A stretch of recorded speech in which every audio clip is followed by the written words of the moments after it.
Shouts out to Grey's Anatomy, man.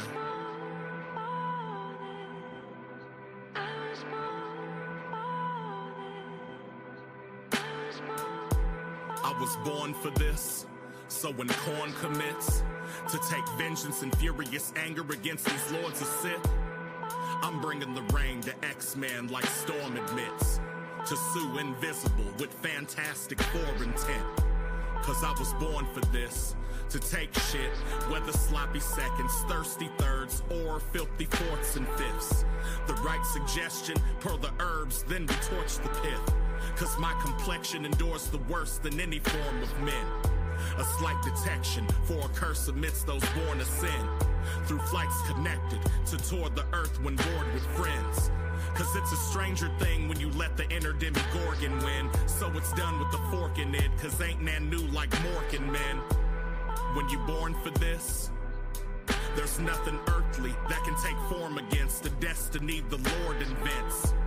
And now Korn's convinced that your polar length has no yield as a Nodashi without swordsmanship that's forged from shit. Cause when you come in clutch, that's when your records will shift. Cause it's sink or swimming when you see the dorsal fin. When in tournaments for ornaments, it sorta gives that if your teacher was Morpheus, then you're born for this performance, kid. But without tuition and being in a dormant 10. So when the scorn ascend, it's no big that I'm born again. Without the Latter-day Saints or whoever's Mormons can. From fate you can't hide like Donna and Eric Foreman's friend. Cause I was born for this.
Good morning, America. I'm your host, Trash Panda Coot, and we are here on July 26, 2026. And you are waking up with the culture. That's right. Good Morning America is dedicated to news, events, innovation, technology, etc. All about the culture. You dig? Black culture, if you that ignorant. You know what I'm saying?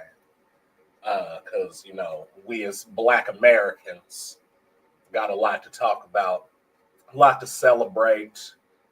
And so, yeah, we got a lot to get into, from the NBA's MLK Week reflections to what's happening right here in the 217.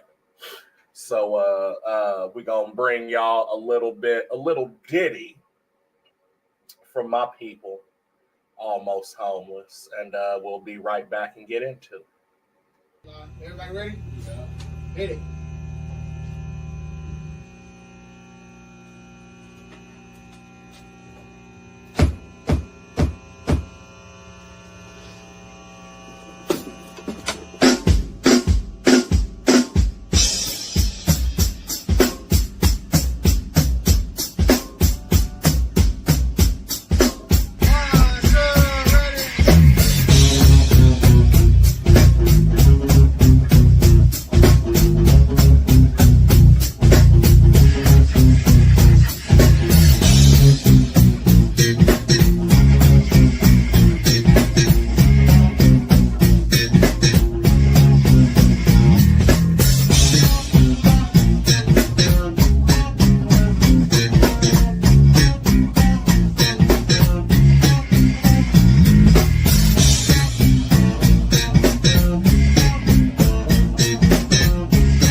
Word up.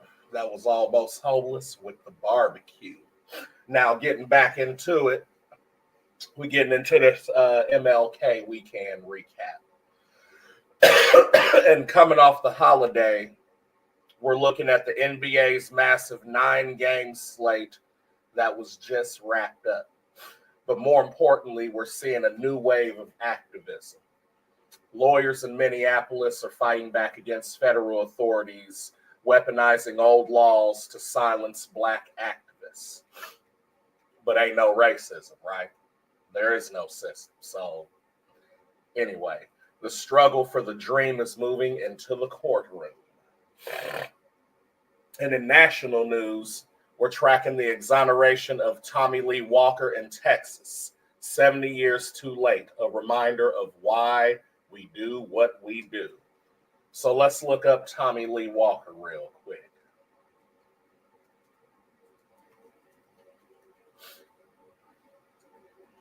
And we're going to put exoneration. A Black man who was executed in Texas 70 years ago by racial bias. Let's go to the Civil Rights and Restorative Justice Project. See what they talking about. Because if it's civil rights, they can't lie, right?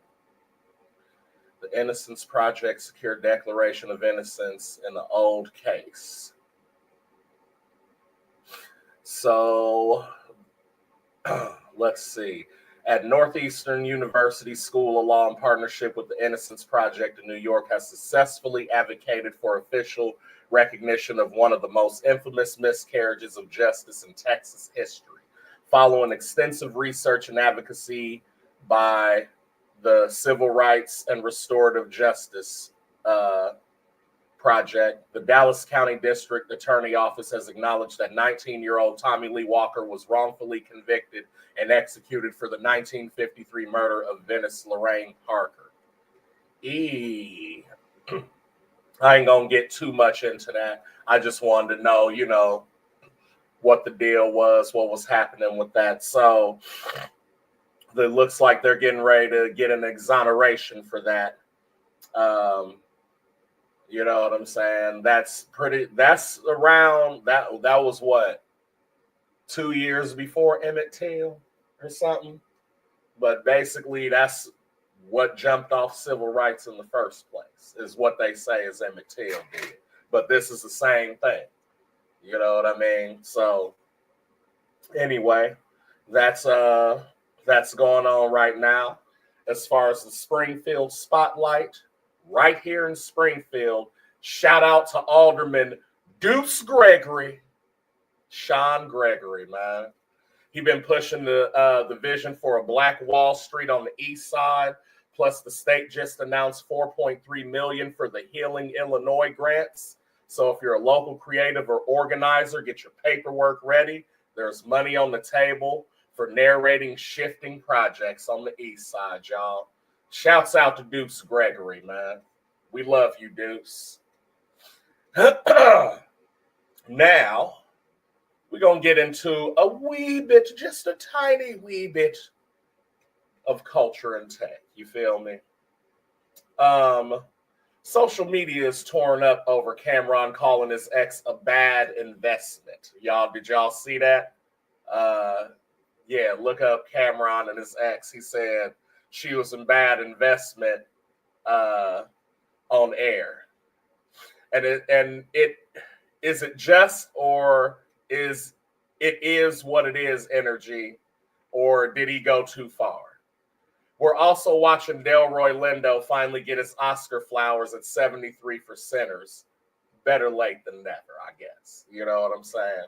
Shouts to Delroy Lindo, too, who played also Aaliyah's dad in Romeo Must Die. That's one of my favorite roles that he's been in. You know what I'm saying? So, yeah, if y'all want to, shout out what's your favorite Delroy Lindo. And then you can put your favorite Cameron song, too. You know what I'm saying? But shouts to them. Oscars for Sinners. It's about time. On the digital block, 79% of Black-owned businesses are now using AI tools, outpacing everyone else. If you aren't using AI to structure your data or automate your workflow, you're leaving money on the table. We're also looking at community-owned angel networks. We have to own the data and the platforms and not just the content. You know what I'm saying? So come on with it, dog. Now, we're going to go into our next segment, which is a bit of a deep dive, as you want to put it. You know what I'm saying? We're going to talk about legacy and loss. You dig? And if you like what's going on, don't forget to hit that like, subscribe, share buttons, all the things, emote, and give us reactions and whatnot. But right now, we're about to go more into the hood mourning part of Hood Mourning America. You dig? Literally. It's the anniversary of Mahalia Jackson's passing this week. Shouts out to Mahalia Jackson. And shouts out to the episode of the Boondocks where Martin Luther King was trying to figure out if he wanted to listen to Mahalia Jackson on the 20 gig iPod or the 60 gig iPod. You feel me? Shouts to that. We could talk about the 1908 race riots, but we also need to talk about White Heat, Black Ashes documentary coming out. And we have to process our history to build our future. You dig? So let's go into Miss Mahalia Jackson. Let me go and bring her up. American gospel singer.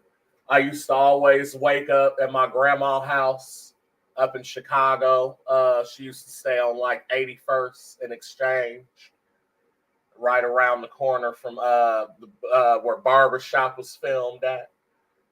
And motherfucking, yeah. So we used to wake up and Mahalia Jackson be playing, and she'd be having them scrambled eggs and that ham left over from last night going, so we can make a ham sandwich. Shouts out to Jerry. But Mahalia Jackson was an American gospel singer, widely considered one of the most influential vocalists of the 20th century. With a career spanning 40 years, Jackson was integral in the development and spread of gospel blues in Black churches throughout the United States. She was born October 26, 1911. That makes her a Scorpio, I believe. Yeah. Her passing was back in 1972. Born in New Orleans.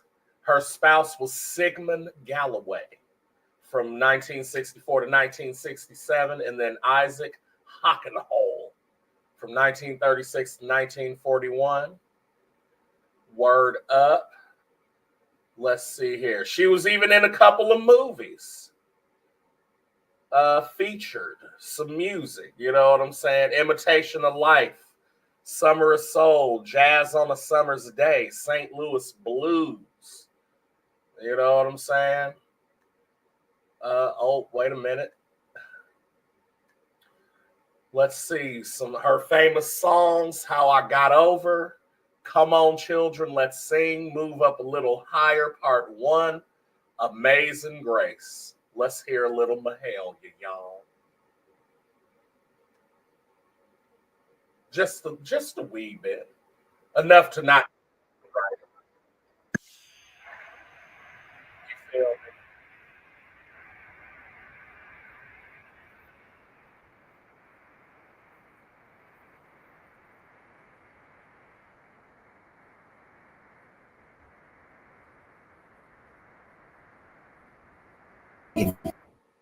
Come on now.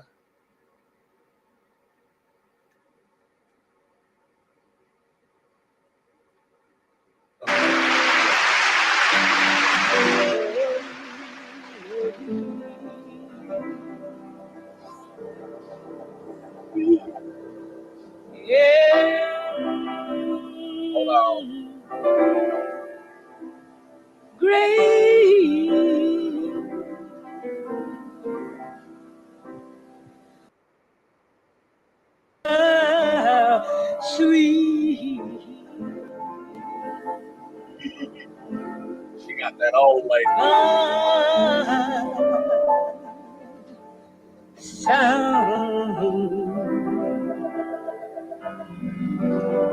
That say, oh,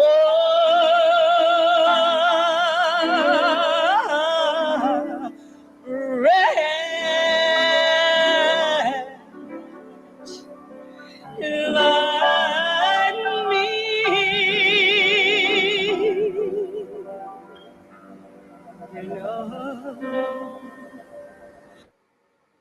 Yeah, that's crazy, man. So shouts to Mahalia Jackson, man, passing. It's the anniversary of the week she passed. So get your Mahalia on if you want to. And yeah, man. Peace be with you. So the 1908 riots, right, began here in Springfield, Illinois, which also sparked the start of the NAACP. You feel me? So brief history on that. Let's go and get into it. The history of the race riots. On the evening of August 14th, 1908, after being accused of unrelated sexual assault and murder crimes, because this is 1908, 2 black men were sitting in jail.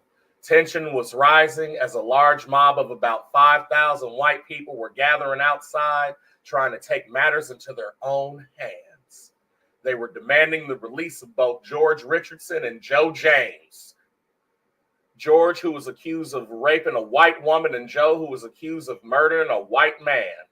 As the police were sensing danger, the county sheriff, with help from Harry Lopper, a white business owner, secretly removed the 2 prisoners through a back door and put them on a train that transported them to another jail in Bloomington.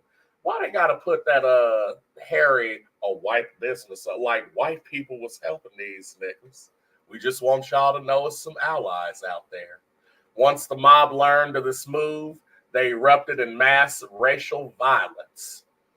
Spreading out, the mob headed towards the black neighborhoods, looting and damaging black-owned businesses, destroying their homes, and eventually lynching 2 important members of the black community, Scott Burton and William Donegan. Okay, so this is what I'll be saying too, right? The thinking of most Caucasoids is that they are linear thinkers, meaning like whatever they do and then perceive what would happen after that if they done it to somebody else, that's how they think, right?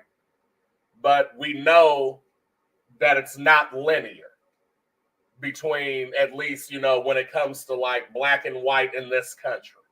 You know what I mean? Because if it was linear, it wouldn't even be a question. We would be the bad guys because we would be doing exactly the things that they're saying we're doing. Not only that, but we would be united and grouped up as like on some Planet of the Apes type shit. No racism. I'm just saying. So when I see, and I say that to say this. When white people riot, it's usually out of anger because of a result that they didn't want, or didn't get that they wanted. It's on some spoiled child shit. Hey, I didn't get the fucking Switch for Christmas, so I'm gonna crash out and destroy all this shit, right? Versus a black riot. You know what I'm saying? Comes in, and this is where the non-linear comes in. On some black riot shit, we burning the shit that we built. Is how we looking at it. We built this motherfucker, but we don't own none of the shit. I don't give a fuck if it burns, because it's still a representation of the shit that's going on right now. And then don't try to be like, oh, well, if you just had your own shit, this was our own shit. We had black neighborhoods and black-owned businesses. It says it.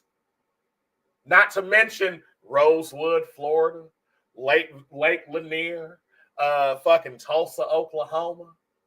You know what I'm saying? There were places, we had a whole period called Reconstruction where we was building after slavery. And then that shit got shut down by Jim Crow. So what are we talking about? So anyway, Springfield endured racial violence for days until Illinois Governor Charles Deanan called the Illinois National Guard to bring the riots under control. The nation was shocked by the racial violence that occurred and the irony of it happening in the hometown of Abraham Lincoln. That's not ironic at all, at least from my perspective. If it could happen in Springfield, it could happen anywhere, activists believe. And just look at what's going on. So same shit, right? But with ICE. Ain't that the same shit that's happening? Ain't that the same stuff we was trying to tell y'all about before it even came on? So that's what I'm saying. As a result, many died, including both black and white residents. They have to include that. Dozens of black-owned homes and businesses were burned to the ground, causing property damage of over $150,000, a large cost in 1908. These events caused thousands of black residents to pack up their families and move out of Springfield, some to never return. And I bet you still didn't know this is a fucking sundown town, too. Ain't that crazy?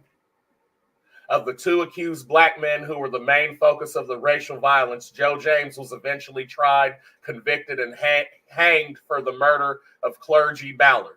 George Richardson was set free after his accuser, Mabel Hallam, recanted her story. That's crazy. 6 months later, heavily influenced by the Springfield 1908 race riot, and it being the final tipping point, the National Association for the Advancement of Colored People was created. This happened in February 12th, 1909, which was the centennial anniversary of Abraham Lincoln's birthday. In 1910, the NAACP established its national office in New York City and has played a major role in history ever since. The vision of the NAACP is to ensure a society in which all individuals have equal rights without discrimination based on race. And so that came from the Visit Springfield website, that story. They have walking tours. They got the National Monument here and more information on that if you want to check that out at visitspringfieldillinois.com. Word up. So with that being said, there's a White Heat, Black Ashes documentary supposedly coming out. Let's see. We'll go back to Visit Springfield. Word up. No,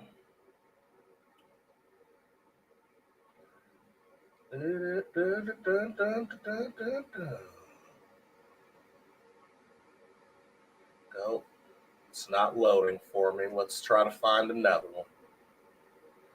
WhiteHeatBlackAshes.com.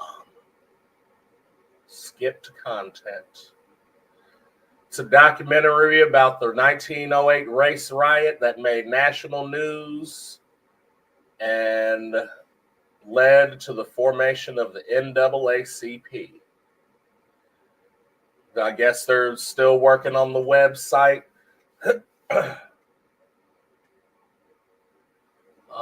There's a Facebook page. Let's check that out. Brought to you by Meta. Yep, you can follow it.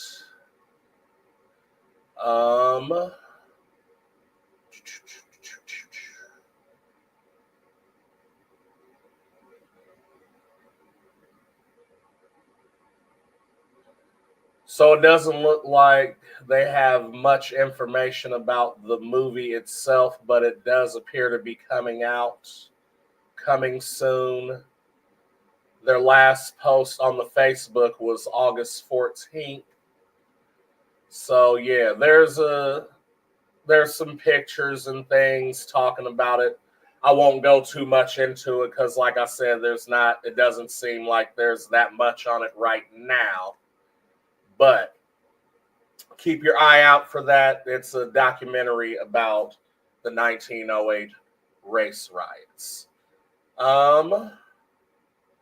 Social comments. Reading your comments now. Tasha from the East Side says, we need more than grants.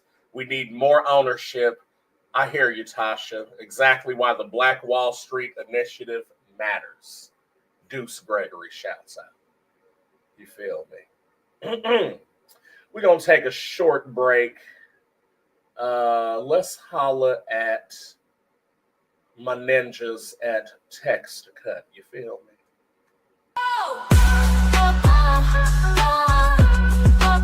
I need a cut. I need a cut. Now text if you need a fresh cut. Text if you need a fade. Text if you need a close cut. Text if you need a shave. Text if you need your head touched. Text if you need a braid. Text if you need your beard done. Text if you need a wave. Don't do it. Just text 217-572-20221. Text 217-572-221. 'Cause I need a cut. I need a cut. I need a cut. I need a cut. I need a cut.